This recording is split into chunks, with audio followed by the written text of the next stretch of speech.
Everybody having fun yet? Good thing they had those tickets for the drinks, right? So this is great. You know, you get asked at the last minute, you give you a script, and they say, oh, you're going to MC, by the way. That's sort of how it goes. And then it says, introduce Rose Roach. Which is why I don't like scripts. You know, they try to give it to us in the hospital, and we don't like scripts, nurses, right? We don't like those scripts. No. But anyway, so my name's Judy Sheridan-Gonzalez. I'm the president of the New York State Nurses Association. And we have our, actually, I want to share with you some really did you hear the news? You heard the news? So today, the governor of New York said that when the session goes in, we just closed the session, the state session, which is a fiasco. Let me tell you, it's just quite a thing. When it goes back into session, he is going to demand legislation that demands that the Department of Health of the state of New York initiate a process for staffing ratios in the hospitals.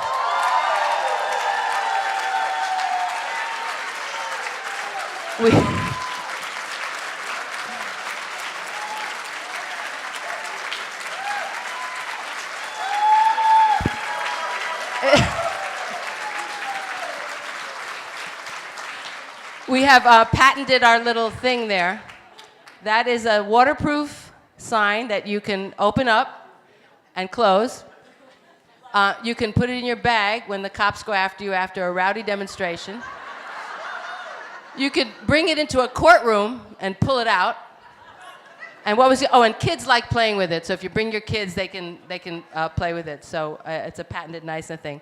But anyway, so let's give it up for Rose Roach and the Minnesota nurses.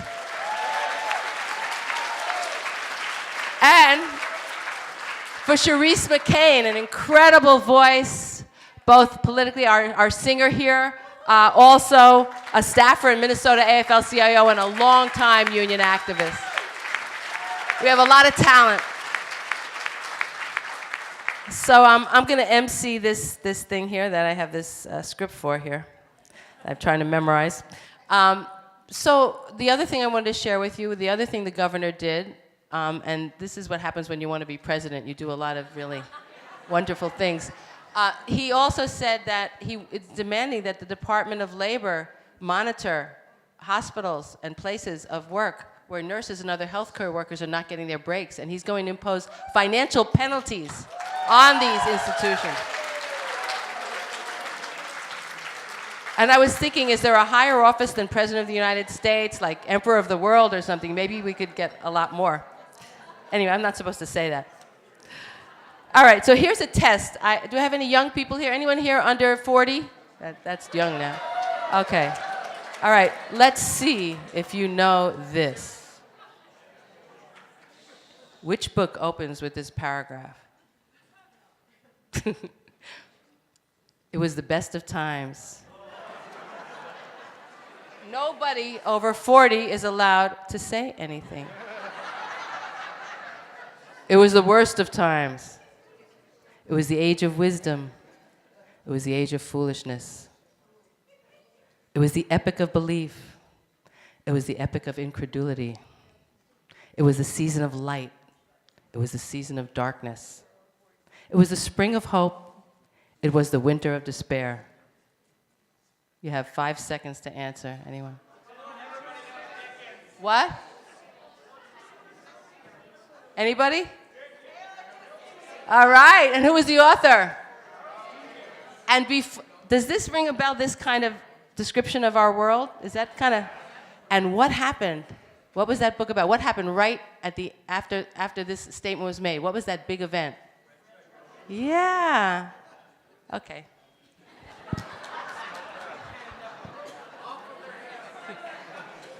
You never know. So to be more serious, you know, we can't separate the struggle for a humane healthcare system from the struggle for a humane society. But the issue of healthcare is very tangible. And we can talk about freedom and equality and civil rights. Basically, those were the 3 demands in the French Revolution, actually. But in no other way can that be so concretized, quantified, and detailed as in healthcare? And that's what makes our fight so important. Our fight for Medicare for all is an incremental battle for these principles, as expressed in the goal of equity of access, quality, and affordability. So we're in an era where congressional support for the national bill has never been greater. We have 122 sponsors of H.R. 676.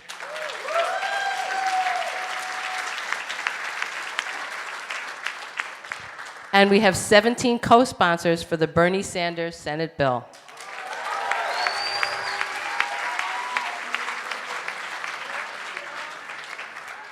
This is such an easy audience to please. We have vibrant state campaigns, single-digit votes away from New York to California. And there's a couple of states in between there, those two states. We're in one of them, right? We live in a moment when the public eye is actually far more focused on this radical concept that quality healthcare is a human right. So, best of times, right? But we have an administration, a president, a crew of imbeciles, dangerous ones, that are hell-bent on destroying communities and families, snatching babies from their mothers. He's the snatcher president, right? Isn't he famous for snatching something?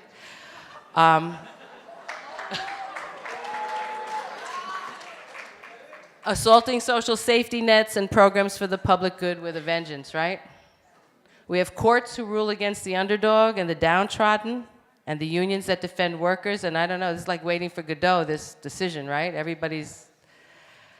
We see oligarchs like the Koch brothers and other shadowy figures consolidating their power. You can boo on that one?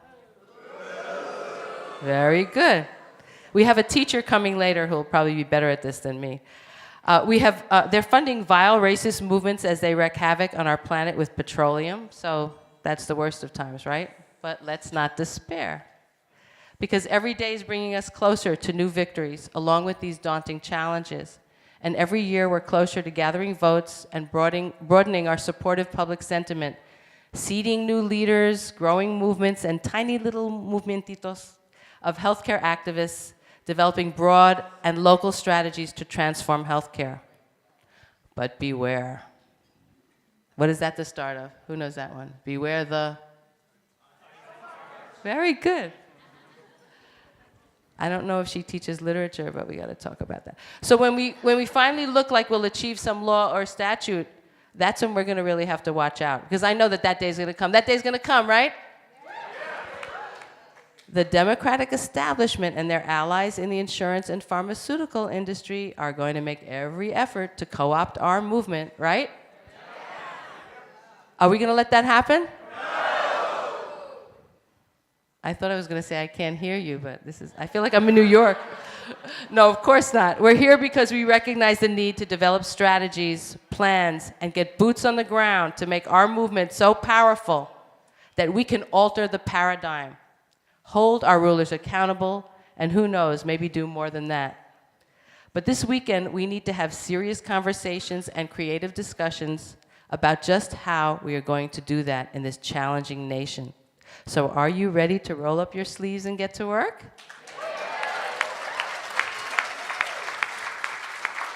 Say it again. Yes. Wonderful. We're going to move on to the first part of the program now.